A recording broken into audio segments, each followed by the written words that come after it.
So once again, welcome. I'm Marini Allen, and I'm the director of the Institute for Classics Education. We're a 501c3 nonprofit in the US, and our mission is to provide free resources and support to educators who teach Homer and ancient Greek texts in English translation, and to provide resources really for anyone who wishes to learn more about these wonderful works.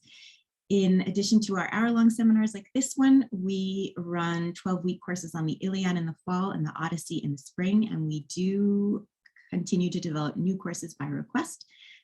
So if you have any questions or you'd like to request a program, I will put my email and the website in the chat once we're underway. Today, as I said, I'm very excited to welcome Henry Anderson. Henry is a fourth-year PhD candidate at the University of Exeter. He's currently working on his thesis, Court Politics and the Evolution of the Imperial Role in the Reign of Theodosius II, under the supervision of Professor Richard Flower. Before moving to Exeter, he completed his BA and MA at Newcastle University. His research interests include interactions between church and state, government, prosopography, and kingship in the ancient world more broadly. Henry is also currently co-editing a volume entitled Stranger Kings in Antiquity with Dr. Julius Guthrie and Dr. Emma Nicholson, due for publication in August 2024. Thank you so much, Henry. I will turn it over to you. Thank you, Irene. I'll just share my screen real quick. Great. Yeah, so thank you, Irene, for inviting me to do this talk. Thank you, everyone, for showing up and spending time on your Saturdays to listen to me speak. It's much appreciated. I'll just start with a little bit of a caveat. I'm going to talk a lot about a very, very big topic here, and I can't kind of hope to get through absolutely everything in relation to this issue, but I'm hoping to kind of give you kind of some idea of what's happening in what the period that is known as kind of the end of antiquity, essentially. So the 5th century CE was essentially a world-changing epoch of human history. It saw the end of the Roman Empire for many people, and according to popular imagination, marks the end of the classical period and the beginning of what was known for many years as the Dark Ages, which was a time of alleged regression, illiteracy, and chaos in Western Europe. To get some perspective on how much the world changed during this century, we should consider this through the lifespan of an ordinary Roman citizen. So it's well known that for most Romans, you're not really expecting to live a particularly long life. So getting into your 40s would have been a significant achievement for many people. Yet we do know that it was not unheard of for some Romans to live into their 70s and 80s. So let us take as an example one of these longer lived individuals.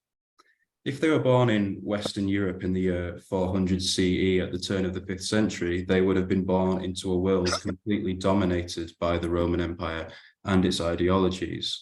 So from the windswept moorland of northern Britannia to the fertile Nile Valley, Roman authority essentially reigned supreme. Though Roman Britons and Roman Egyptians will have looked different, spoken different languages, perhaps even followed different faiths, they were united in their loyalty to the same emperors, use of the same currency, and engagement with the same imperial bureaucracy. The iconic eagle standards of the legions could be seen guarding Hadrian's Wall, just as they will have been visible in Egypt's Red Sea ports, protecting the trade links with the Indian Ocean and the Far East. By this point, according to the Roman calendar, Rome had existed for 1,153 years. For perspective, that is 4 times the length of time the United States has enjoyed as an independent nation. So for many, like our hypothetical individual, Rome had simply always been there, and it always would be. Yet if our citizen lived to the age of 80, the world in which they were now inhabiting would have been unrecognizable. Half of the Roman Empire disintegrated, replaced by a patchwork of Germanic or barbarian kingdoms with very little centrality of governance. Britannia had seen an economic collapse that had led to the disappearance of almost all significant towns. Gaul and Spain had been ravaged by decades of raiding, followed by war between Germanic peoples and the Romans. They were now ruled by a warrior elite from people such as the Visigoths, the Franks, and the Burgundians. The city of Rome itself had been sacked twice, and while a senatorial aristocracy remained in place, it paid its dues to a Germanic king of Italy and his soldiers, most of whom originated from beyond the frontiers of the Roman world. There was no longer a unity of currency or government, and our citizen will have no longer been living under the authority of a Roman emperor. The year 476, when the last Western Roman emperor was deposed, is often cited as the end of antiquity in modern periodizations. And yet for one half of the Roman world, things were almost business as usual. While over the course of the 5th century, Western Europe had seen a gradual erosion of Roman power and authority, the East Roman state, also known to us as Byzantium, had remained stable. It is important to note at this point that in 395, the empire had been split between two emperors and their two imperial courts, one at Milan, later Ravenna, and the other at Constantinople, formerly Byzantium and modern-day Istanbul. Despite this split along courtly lines, ideologically, the empire continued to be treated as a collective whole. When laws were issued, they were issued in the name of both emperors, as if they spoke with the same voice, while coins in each half of the empire depicted both rulers. Representations of imperial power frequently trumpeted the cooperation of the co-rulers, and for much of the 5th century, matters were made even easier in this regard as both halves were ruled by members of the same family, the dynasty of Theodosius. Though each emperor had his own administrative purview, for ordinary citizens, the Roman world remained very much a joined-up one. People moved around as they always had, traders sold their wares across the Mediterranean, and elites could move freely between the twin capitals of the empire. This interconnectivity and symbiosis raises the question of why, when one half of this empire withered away, did the other not only outlast it, but actually continue for another 1,000 years? Indeed, it was not until 1453, only 40 years before Christopher Columbus made his fateful voyage to the Americas, that the Ottoman Turks penetrated the walls of Constantinople and killed the last Roman emperor. The continued survival of the Eastern Empire meant that the preservation of classical traditions continued. The knowledge and literary works of the ancients were kept safe within the walls of Constantinople. This preservation meant that centuries later classical texts were available to Western Europeans who ventured eastwards, allowing them to take them, copy them, and circulate them in the manner that we know as characteristic of the Renaissance. It is thanks to Byzantium that we know as much about the classical world as we do, and I would therefore suggest that it's important to learn and understand the rich history of this state and how it survived. In attempting to answer this, I'm not really suggesting that my own kind of analysis will be definitive, nor will I be advocating for one factor as the most important. The fall of the West and the survival of the East are two very complicated subjects that have attracted attentions of historians since at least the 1700s. Furthermore, the 1,000 years of Byzantine history take so many twists and turns that it would simply be impossible to provide one overarching narrative for it all. But I simply want to provide an understanding of why, during the chaotic and disastrous 5th century, the East Roman state continued to survive. Okay, so before we get into specifics, I know people often don't really engage so much with this period, so I basically put together a kind of a timeline of what's going on here. As I mentioned, the century began with a Roman world that was ideologically and in most practical terms united, albeit divided administratively between West and East. The two emperors were brothers, Arcadius in the East and Honorius in the West, both of whom had succeeded their father Theodosius I in 395. It was the succession of these two brothers that had led to the division of the empire in the first place, but it is worth pointing out that this was by no means envisaged as a permanent state of affairs. The empire had been divided before and had also been governed by a single emperor under Theodosius I. This was the man who gave his name to the Theodosian dynasty, the ruling house that governed both halves of the Roman world until the death of Valentinian III in 455. It was during their dominion that much of the damage to the Western Empire was done. Our first key moment in the timeline actually predates the 5th century. So on the 9th of August 378, the East Roman army suffered a catastrophic defeat at the Battle of Adrianople at the hands of the Goths, a Germanic people who had fled into the empire to escape the depredations of the migrating Huns, who were kind of a nomadic people from the Central Asian steppe. The resulting settlement that came from this defeat allowed the Goths to settle within the boundary of the Roman Empire as federates, keeping their own customs and leaders in position. Many of these leaders actually served in the Roman army as officers and commanders. Following Adrianople, the Romans seem to have managed to keep a lid on incursions by Germanic peoples for a time, but it's significant that two major civil wars were fought in 388 and 394 between the two halves of the empire. These wars resulted in a victory for Theodosius I, allowing him to become the last man to rule over the Roman world as a whole. But the damage of these conflicts severely weakened the Western Roman army as it took most of the casualties. And the effects of this were seen in December 405, when a large group of Vandals, Alans, and Suebi, who were all, again, Germanic peoples, crossed the frozen river Rhine into Roman Gaul. The ease with which they did this was shocking, but it was the fact that they remained in the empire that caused the most problems. Over the next few decades, they would raid, pillage, and settle in West Roman territory, with the Suebi founding their own kingdom in Spain, and the Vandals and Alans eventually crossing to North Africa. At the same time, the West Romans were having to deal with the Gothic leader Alaric.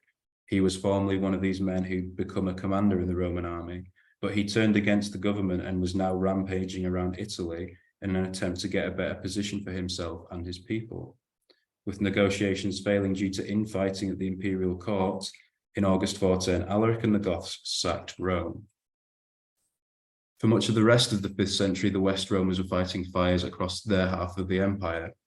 Britannia was beset by Saxons, Pictish, and Irish raiders, and it was abandoned around the time that Rome was sacked. The empire simply did not have the men to defend it anymore. The Goths were granted land in southern Gaul in 418, but over the course of the succeeding decades, they steadily expanded their territory into Spain, alternately fighting for and against the Romans. The Vandals, who we have seen had also headed for Spain initially, crossed into North Africa, which was the West's richest and most productive region. By 439, despite support being sent against them from the east, the Vandals had captured the crucial city of Carthage and began to launch piratical raids around the Mediterranean. The fall of North Africa to the Vandals was an economic hammer blow from which the West never fully recovered, while the government was also beset with internal problems. There had been civil war once again in 425, following yet another usurpation. Added to this, powerful generalissimos began to take control at the expense of the authority of the emperor, taking advantage of the fact that many of the emperors in this period were children upon taking the throne. That's basically kind of a weird kind of almost coincidence of this period, by the way. It's not for a specific reason or anything like that. But the machinations of these military commanders led to further internal strife and conflict as general fought general and at times general fought emperor. Following the murder of the last Theodosian ruler, Valentinian III in 455, the Vandals took advantage of the fallout to sack Rome for a second time in 50 years, carrying off members of the imperial family. And it was merely 21 years later, with the West Roman state shrinking to encompass only Italy, that the last Western emperor, Romulus Augustulus, was simply deposed and packed off to retirement by the Germanic general Odoacer. Odoacer simply decided not to choose a new emperor and began calling himself Rex Italiae, the King of Italy. All of a sudden, perhaps without anyone even noticing at the time, the Roman Empire in the West was no more. Now, as you might have noticed, that is basically a nice little map of the kind of chaos that was going on in this period. But as you might have noticed, I've barely mentioned the eastern half of the empire in that timeline. That's not because nothing was happening there, but simply because crises, civil war, and territorial loss were far less frequent, and for large spells completely unknown. But why was this? One of the first aspects of difference between the two parts of the empire is that of geography. Looking at a map of the Roman Empire in the 5th century, you may already notice some differences in the respective situations of the two administrations, but it's worth getting into the details. As you will notice, the northern border of the Roman world stretches from the mouth of the River Rhine in the North Sea to the mouth of the Danube in the Black Sea. Both the Rhine and the Danube are long and for the most part quite wide rivers, so it made sense for the Roman military to utilize them as the first line of defense against attackers. But by the 5th century, events on the Central Asian steppe had led to great upheaval in the lands beyond these rivers. A nomadic people known to us as the Huns had pushed westwards, causing the Germanic tribes we have already met, such as the Vandals and the Goths, to move closer to the Roman Empire. This chaotic movement of large groups led to huge volatility and violence along the northern frontier, creating a situation that was incredibly difficult to deal with. What happened at Adrianople in 378 and in its aftermath is a case in point of this. This borderland in the north was extraordinarily long, and while the rivers were usually quite defensible, at times they would freeze over, allowing easy access for attackers, and this is how the Vandals got into the empire in 405. With the military weakened due to civil wars, the West Roman government increasingly struggled to maintain its grip on the situation on its northern frontier. Faced with multiple Germanic groups on the move across the length of this border, they were unable to cope, and by 476, much of what had been the empire was now a patchwork of Germanic kingdoms. At this point, it's worth pointing out that the overall share of this volatile northern border was far more heavily weighted towards the west. As you can see, for the emperor in Constantinople, his concerns were primarily with the eastern reaches of the Danube alone. He had less than half the amount of frontier to worry about than his western counterpart. The benefits of this are obvious. With less borderlands to protect, Eastern military units could theoretically respond more easily to attacks and therefore stood a better chance at repelling them. Of course, the Danube is not the only frontier region that Constantinople had to worry about. You will see that there appears to be a vast expanse of borderlands to the east, over here, marking the frontier between Rome and the Sassanid Persian Empire centered on Mesopotamia. This would appear to be a real danger spot for Constantinople, and to some extent it certainly was, given the organizational, military, and economic power of the Persians.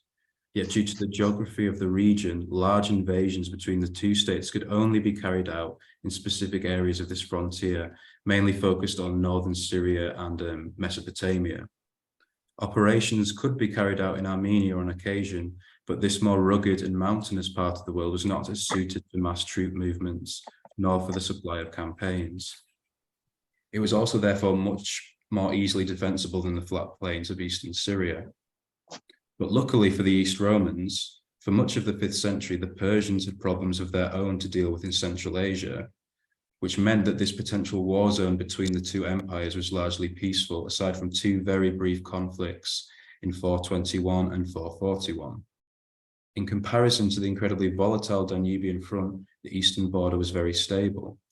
If we look further south, the Arabian desert held the potential of danger from raiding parties of Arabs, but for the most part, such attacks were relatively minor, and the Romans were able to kind of make different alliances with different groups of Arabic peoples. The vast expanse of desert in both Arabia and to the south of Egypt and Libya acted as an excellent means of defense thanks to its inhospitable nature. Therefore, though these southern frontiers look incredibly long, there was far less logistical effort needed to ensure that the provinces in this area were kept secure. Now, we will see that even despite these advantages, the East Romans were not always so successful at preventing invasion. However, during the course of the 5th century, there was really only one period in which a real strain was placed upon the borders, and this was, unsurprisingly, along the Danube. In the 440s, the infamous Attila the Hun crossed the river and descended on the Balkan provinces. He did manage to cause severe devastation, sacking several key cities and inflicting misery on the ordinary inhabitants of this region.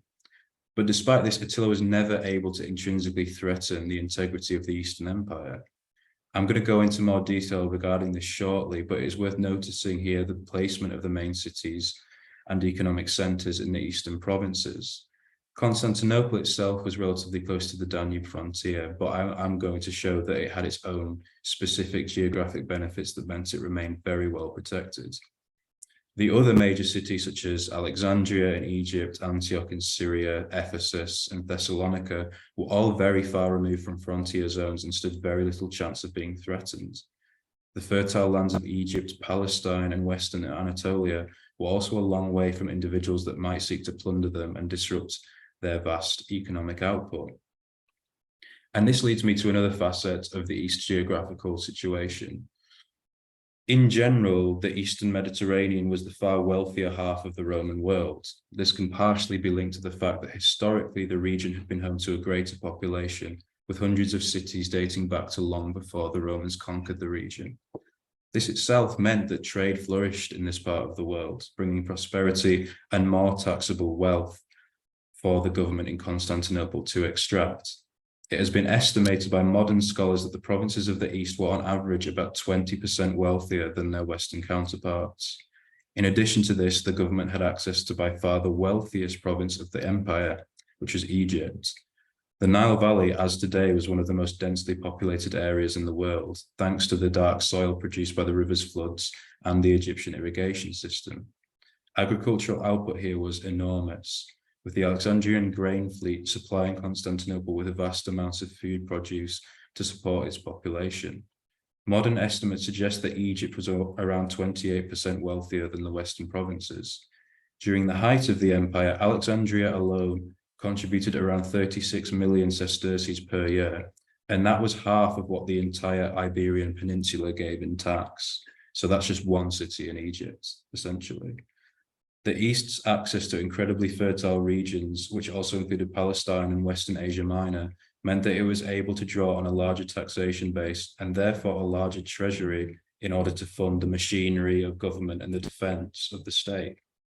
Not only was Constantinople fortunate in the nature of its frontiers, but the lands it had access to were economically indispensable. This is why the Vandal capture of Carthage in 439 was such a devastating blow to the West. It deprived it of its only province that had productive capabilities that were anywhere near comparable to those of the East. Now, geography alone is not a means of explaining the survival of the East Roman state. I mentioned earlier that despite the favorable frontier conditions, the government was actually unable to prevent the destruction inflicted on the Balkans by Attila the Hun during the 440s. The contemporary historian Priscus, describing a journey he made north to Attila's court, paints a grim picture of the remains of the great city of Nisus as they passed through it. Nisus is kind of roughly in modern-day Serbia. He says, "When we arrived at Nisus, we found the city empty of people since it had been laid waste by the enemy. In the Christian hostels, there were some persons suffering from disease. A short distance away from the river, we halted in a clean place, for all towards the riverbank was full of the bones of men killed in the fighting." As often occurs in warfare between settled and nomadic peoples, the Romans struggled to deal with the Hunnic way of fighting. As mounted archers, Attila's warriors were able to gallop and shoot simultaneously, using hit-and-run tactics to bog down the slower-moving Roman units and gradually eradicate them on the field. The confidence of the Huns and their military success can be seen in Attila's campaigns. In 441 to 442, he ravaged the region of Illyricum, sacking the cities of Margus, Singidunum, which is modern-day Belgrade, Sirmium, and Viminacium, before then razing Nisus to the ground. In 447, he raided all the way to the Sea of Marmara, which is kind of near the Hellespont. 3 Roman generals attempted to bring him to a halt at the Battle of the River Uttus, but they were resoundingly defeated and one of them was killed. Perhaps unsurprisingly then, the Romans generally preferred to negotiate and bribe their way to peace rather than engaging their enemy in pitched battles. Accounts of exorbitant tribute being paid to Attila include the huge sum of 2,100 pounds of gold per year, which was agreed in 447. Though this policy of appeasement was perhaps the most sensible route to take, Priscus, who's kind of the Winston Churchill to the government's Neville Chamberlain, bemoaned the huge strain such payments placed on the citizens of the empire. Of course, they bore the tax burden. And he states here that to these payments of tribute and the other monies which had been sent to the Huns, they forced all taxpayers to contribute. Even members of the Senate contributed a fixed amount of gold according to their rank, so that formerly wealthy men were selling on the market their wives' jewelry and their furniture. This was the calamity that befell the Romans after the war, and the outcome was that many killed themselves either by starvation or by the noose. And these are just some kind of modern day reconstructions of the type of warriors the Huns were kind of sending against the Romans, obviously very difficult to deal with. But what I'm kind of trying to do here is demonstrate that the Huns were posing a major threat to the East Roman state. They were placing great strain on its military and citizens. Yeah, the most important thing to say here is this threat was never existential. The reason for this can be found in the city of Constantinople itself, where the emperor, his court, and his government were based. If you look at the city from a bird's eye view, like in this kind of modern day reconstruction, you can kind of begin to see why it was so strategically important. It was built essentially upon a triangular peninsula jutting out into the sea on the European side of the Bosporus Straits. So the city was surrounded on most of its sides by water. Given that the Romans controlled the waves, there was no chance of any hostile force attempting to blockade the city and stop the unceasing supply of Alexandrian grain from reaching it. Enemies would be forced to make their assault from the landward side, but here the Romans had an answer to all potential threats. In 413, work was completed on the construction of the massive Theodosian walls, so named after the reigning emperor Theodosius II, who was in fact only 12 years old at this point and kind of bore very little responsibility for the project. Anyone seeking to attack these walls would be faced with a formidable sight. First, an attacker would have to cross a moat that was 20 meters wide and 7 meters deep. Succeeding in this, they would then come across the outer wall, 9 meters high and 2 meters thick, protected by 92 towers at regular intervals. If you got past this, you would come to an area of no man's land between the outer wall and the inner wall, which was itself 10 meters high, 5 meters thick, with 96 towers around it.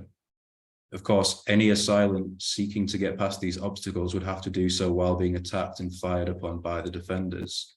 And if this was not enough, in around 440, the land walls were extended to encircle the seaward sides of the city as well. Such was the ability of the Roman engineers constructing the walls that it was not until 1453, when the Ottoman Turks made use of what was then the world's largest cannon, that they were finally breached and the city fell. Even for Attila, whose troops were clearly quite good at capturing and sacking Roman cities, the thought of mounting an attack on Constantinople's walls must have been a step too far. The city was supplied with food from the sea and with water from the monumental aqueduct of Valens. So behind the Theodosian walls, Constantinople was essentially impregnable to all forms of assault that Rome's 5th century enemies could make. Attila did not even approach the city during the course of any of his devastating campaigns. As a result, the East Roman government was not only safe from any existential threat, but was therefore able to carry on administering the empire. The machinery of government, crucial to the extraction of resources and their redistribution for military and administrative uses, was able to continue largely unthreatened. The importance of this cannot be understated, as safety breeds stability, and stable government is crucial to the survival of any state. With an almost impregnable capital, the East Romans had an advantage in maintaining stability within their portion of the empire. But there were, of course, other factors at play. The West also had very kind of well-fortified cities, such as Ravenna, which was kind of situated in a marsh, but it was plagued with internecine conflict between its generals and various military factions. So we've got to ask why this kind of conflict didn't happen in the East. The Theodosian walls may have protected Constantinople from attack, but they did not guarantee that civil war would not break out in other regions of the Eastern Empire. So this is where we kind of look at the political factor and the situation in Constantinople. That picture on the right, by the way, is a picture of me and my friend in Istanbul. So that gives you an idea of actually how massive the walls are in person. So there are several similarities in the way in which imperial politics played out in both West and East during the 5th century. Largely a result of happenstance, it just so happened that both administrations were for significant periods governed by emperors who came to the throne as children. As a result, emperors in both halves of the empire stopped leading armies in person, something which had been an intrinsic part of emperorship during the 3rd and 4th centuries. Both administrations also saw an increased prominence in the role of female members of the imperial family. Both administrations employed military commanders of non-Roman origin, often from the so-called barbarian peoples like the Goths and the Vandals. And yet the West was beset with instability. Its generals increasingly assumed the authority that was traditionally the preserve of the emperor, who was steadily sidelined and pushed into the gilded cage of ceremony. We saw that the last Western emperor was simply deposed and then pensioned off at the whim of a barbarian commander. What did the East do so successfully to avoid this erosion of imperial authority and subsequent instability? So it's first important to note that in the late Roman government in general, there's a division between a career in the military and a career in administration. So you had to make your choice. Individuals could not do both. You couldn't govern a province and lead troops. You were essentially either a soldier or a bureaucrat. Now, earlier I mentioned during my discussion of the timeline that in the 380s and 390s, there was civil war between the two halves of the Roman world, with Theodosius I ultimately triumphing and becoming the last man to rule a fully united empire. These wars saw much of the East's soldiery and their commanders heading westwards, leaving a situation where the imperial palace in Constantinople became increasingly dominated by civilian officials for long periods of time. During these years, a political culture began to grow in Constantinople in which power became associated with bureaucrats and government ministers rather than generals. The reign of Arcadius, Theodosius I's successor in the East, saw the solidification of this situation. Arcadius was not a particularly assertive figure, but the individuals that fill the power vacuum were all civilian bureaucrats, such as the praetorian prefects Rufinus and Anthemius and his chief eunuch Eutropius. These men and their colleagues dominated East Roman government throughout the late 4th and early 5th centuries, solidifying a political culture that revolved around a group of elite families who shared the great offices of state between them and utilized their bureaucratic careers to aggrandize themselves and their kin. Whereas before, political might had been associated with the leading of armies, during the reign of Arcadius and that of his son, Theodosius II, we see power firmly being held by administrators. But what about the generals? Of course, once the civil wars of the 380s and 390s were over, these men did come back to Constantinople, and they did present a potential threat to their civilian counterparts in the government. It does tend to go without saying that throughout history, individuals with access to soldiers tend to have the political odds stacked in their favor. In the year 400, we actually see the initial fragility of civilian-led government. In this year, a Gothic general named Gainas attempted to utilize a minor revolt of Federate troops to overthrow his enemies in the administration and assert his control over both the emperor and the city of Constantinople. And he initially succeeded in doing just that. And in an alternate reality, this may have been the catalyst for Eastern politics to follow a similar trajectory to those in the West. Yet fortunately, though unfortunately for himself, Gainas appears to have not had the political ability he might have thought he did. He kind of managed to alienate the emperor's wife, as well as the bishop of Constantinople and the city's inhabitants, all of which meant that he and his soldiers ended up fleeing the city. At this point, a crucial feature of the East Roman political system raised its head. In the West, command of the army usually devolved on an overarching magister militum, or master of soldiers. These were the men who, over the course of the 5th century, increasingly pushed the Western emperors to the side, and before long were essentially acting as kingmakers. In the East, however, the military command was split 5 different ways. There were 3 magistri militum for the separate frontier regions, Illyricum, Thrace, and the East, and there were a further 2 magistri stationed outside of Constantinople, or in the emperor's presence. When Gainas fled Constantinople, he never got the chance to return, as one of the other magistri, another Goth named Fravitta, arrived with his own army and, keen to ingratiate himself with the emperor, took the field against his kinsmen. Fravitta defeated Gainas and forced him to escape across the Danube, where he was then killed by the Huns. Of course, Fravitta was too politically savvy to attempt a coup himself. Instead, he accepted as a reward a consulship and a promotion to be one of the magisters in the emperor's presence. What we see here is the successful balancing and dilution of military power in favor of the civilian administration in Constantinople. Generals were forced to play to the tune of the emperor and his officials, not the other way around. Indeed, during the 42-year reign of Arcadius' son Theodosius II, we are faced with the almost unprecedented fact that there was not a single military uprising led by a general against the central government. During this period, the East enjoyed remarkable peace and stability, while the West steadily descended into internal conflict and warlordism. Against this political backdrop, East Roman emperors were able to assert their authority in new and reinvigorating ways. The long-reigning Theodosius II developed an intensely performative relationship with the vast populace of Constantinople, utilizing the new ideology of Christian rulership to promote himself as the pious protector of the city and the wider Roman world. The contemporary historian Socrates, not the philosopher, tells us of one such occasion in 425 when news arrived of a victory won over a usurper in the west. And he says, for the news of the usurpers being destroyed having arrived while he, Theodosius, was engaged at the exhibition of sports at the Hippodrome, he immediately said to the people, come now, if you please, let us leave these diversions and proceed to the church to offer thanksgivings to God, whose hand has overthrown the usurper. Thus did he address them, and the spectacles were immediately forsaken and neglected, the people all passing out of the circus singing praises together with him, as with one heart and one voice. And arriving at the church, the whole city again became one congregation, and once in the church, they passed the remainder of the day in these devotional exercises. Later, following a disastrous earthquake in the January of 447, Theodosius discarded his imperial regalia and trudged barefoot through the freezing winter weather for 7 miles in a walk of abject penitence, beseeching God for forgiveness. Such demonstrations of public piety marked Theodosius out as a ruler with a special connection to God, as an individual whose personal prayers the safety of the Roman world depended on.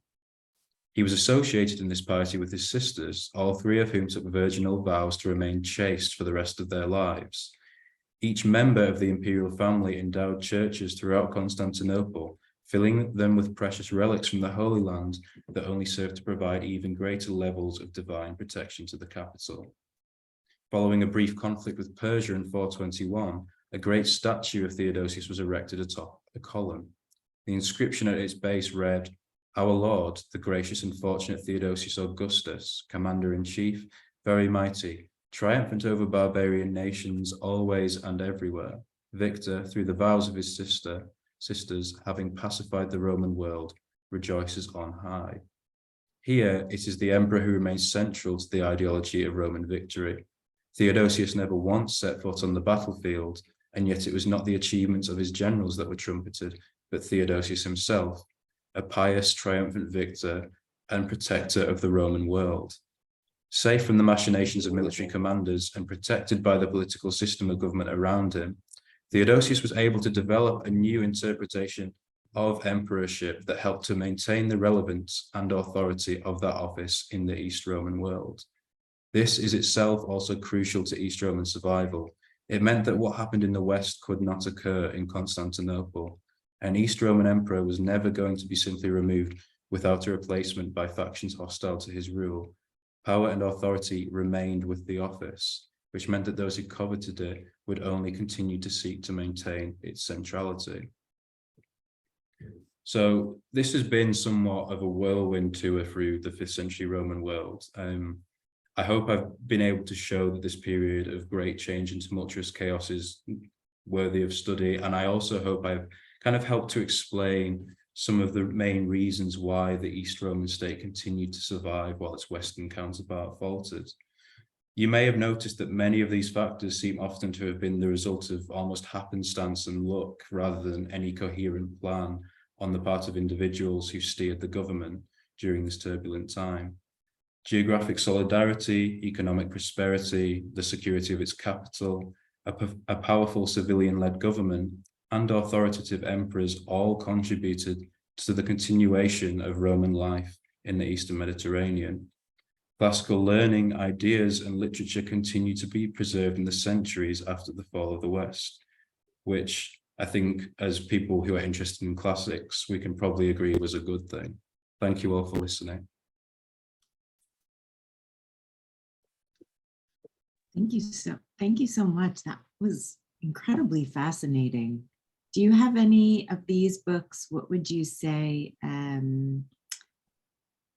Great clarity. Yes, I agree, Martin. Would you say, could you recommend where to start from this very interesting bibliography?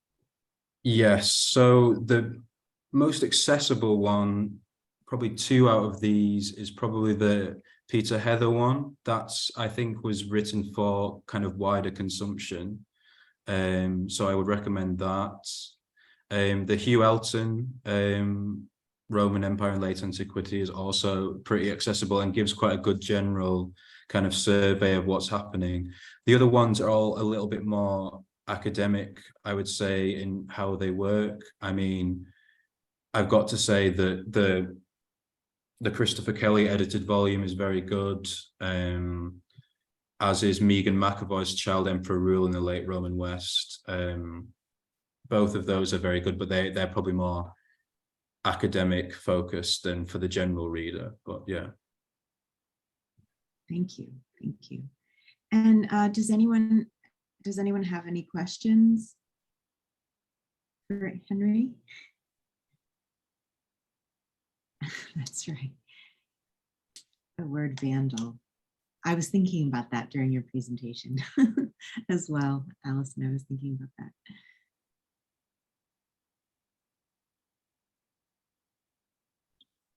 Anyone else?